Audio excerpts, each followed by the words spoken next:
স্বামীজির কথা খুব মনে পড়ছে। স্বামীজি বলতেন,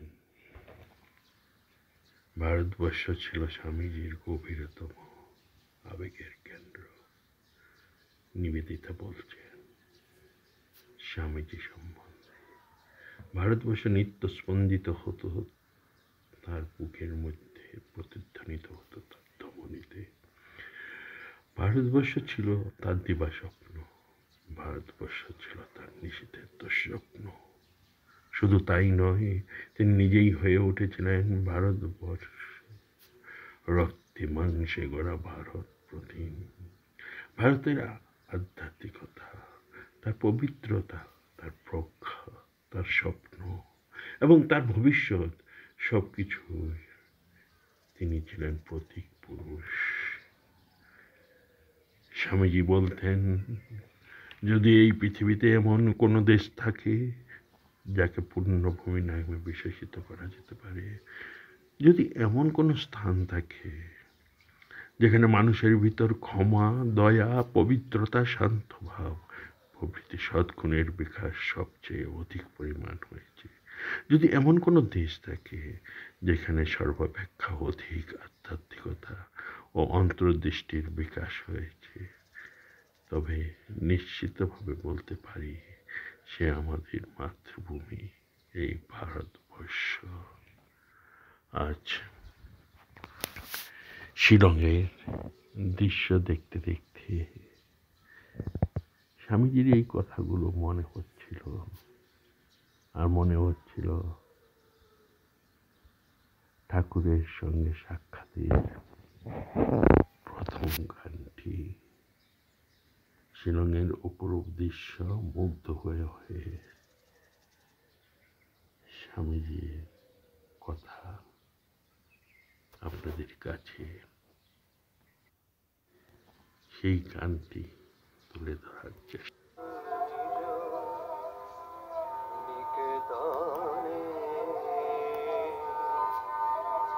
সংসার বিদেশে বিদেশীর বেশে ভ্রম কেন অকারণে, মনু চলো নিজ নিকেতনে।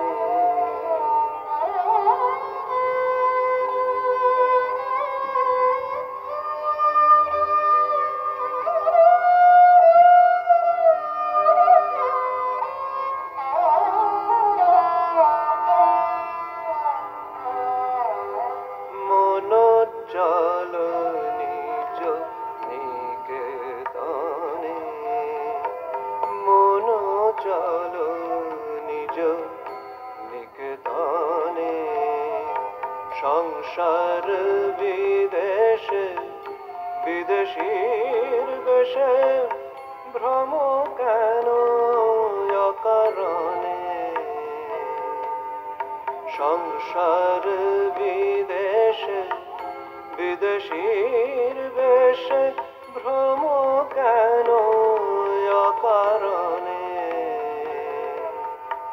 মন চলো নিজ নিকেতনে, মন চলো নিজ নিকেতনে।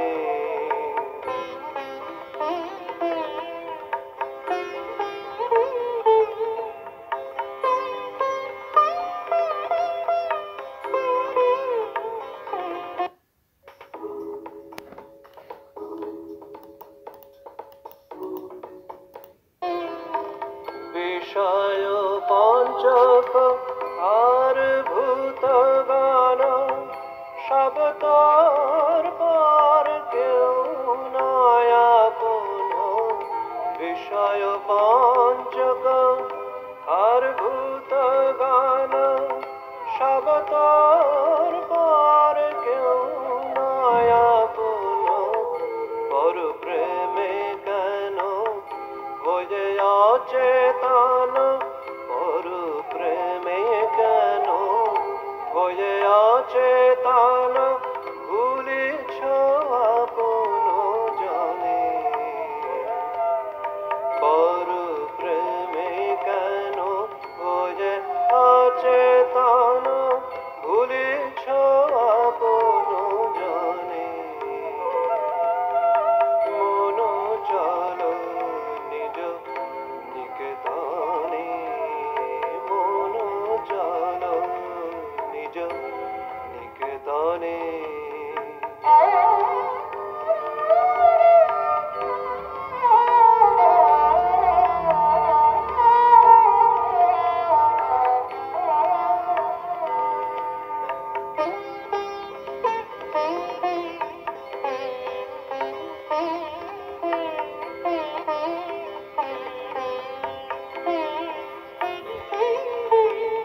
সত্য পথে মন করো আরোহণ প্রেমের আলো জালি চলো অনুক্ষণ সত্য পথে মন করো আরোহণ প্রেমের আলো জালি চলো অনুক্ষণ সঙ্গেতে সম্বল রাখো পুণ্য ধন গোপনে অতি যতনে সঙ্গেতে সম্বল রাখো পুণ্য ধন গোপনে অতি যতনে লোভ মোহ আদি পথে দস্যুগণ পথিকের করে সর্বস্ব মোশন লোভ মোহ আদি পথে দস্যুগণ পথিকের করে সর্বস্ব মোশন পরম যতনে রাখো রে প্রহরী পরম যতনে রাখো রে প্রহরী সমদম দুই জনে পরম যতনে রাখো রে প্রহরী সমদম দুই জনে মন চলো নিজ নিকেতনে মন চলো নিজ নিকেতনে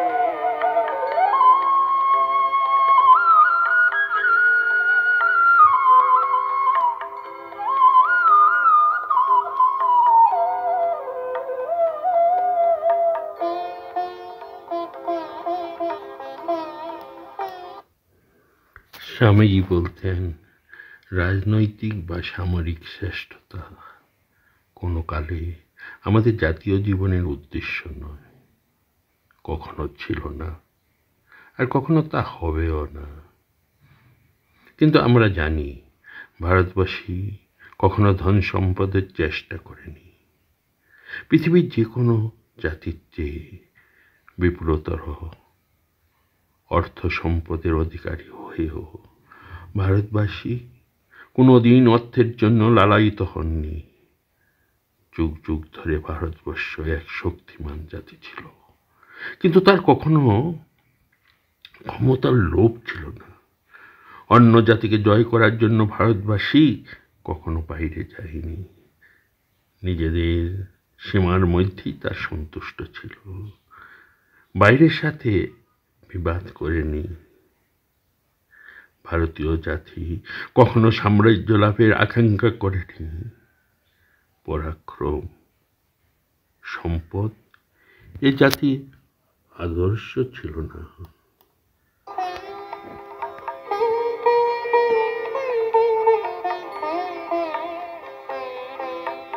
সাধু সঙ্গ নামে আছে পন্থধাম শ্রান্ত হলে তথা করিও বিশ্রাম সাধু সঙ্গ নামে আছে পন্থধাম শ্রান্ত হলে তথা করিও বিশ্রাম পথ ভ্রান্ত হলে শুধাইও পথ সে পান্থ নিবাসী গণে পথভ্রান্ত হলে শুধাই ও পথ সে পান্থ নিবাসী গণে যদি দেখো পথে ভয়েরই আকার প্রাণপণে দিও দোহাই রাজার যদি দেখো পথে ভয়েরই। আজ থেকে শুরু করা হলো আমার ভারত, অমর ভারত। ভারতের ইতিহাস, সংস্কৃতি ও জীবন আদর্শ স্বামীজির ভাষায়। আকার প্রাণপণে দিও দোহাই রাজার সে পথে রাজার প্রবল প্রতাপ সমন ডরে যার শাসনে সে পথে রাজার প্রবল প্রতাপ সমন ডরে যার শাসনে মন চল নিজ নিকেতনে মন চল নিজ নিকেতনে সংসার বিদেশে বিদেশীর বেশে ভ্রম কেন কারণে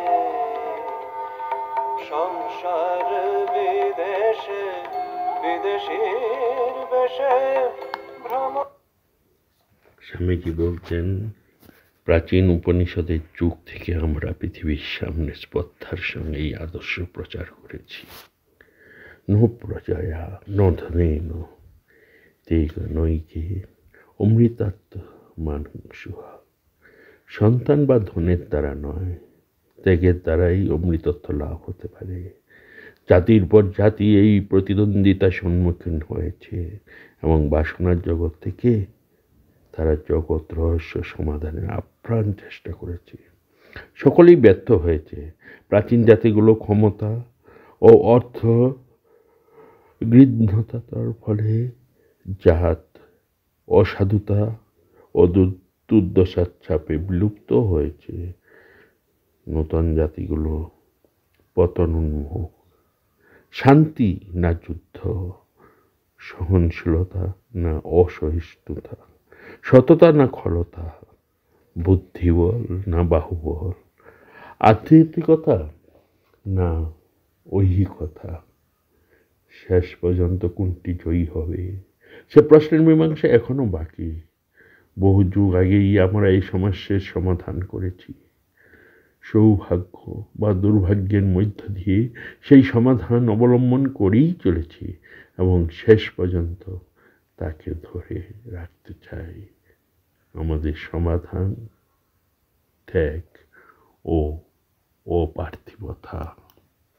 কেন কারণে মন চল নিজ নিকেতনে মন চল নিজ নিকেতনে মন চল নিজ নিকেতনে।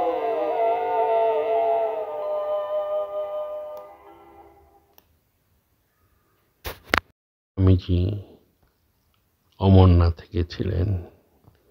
পরবর্তীকালে অমরনাথে ঘটনা আপনাদেরকে জানাবো।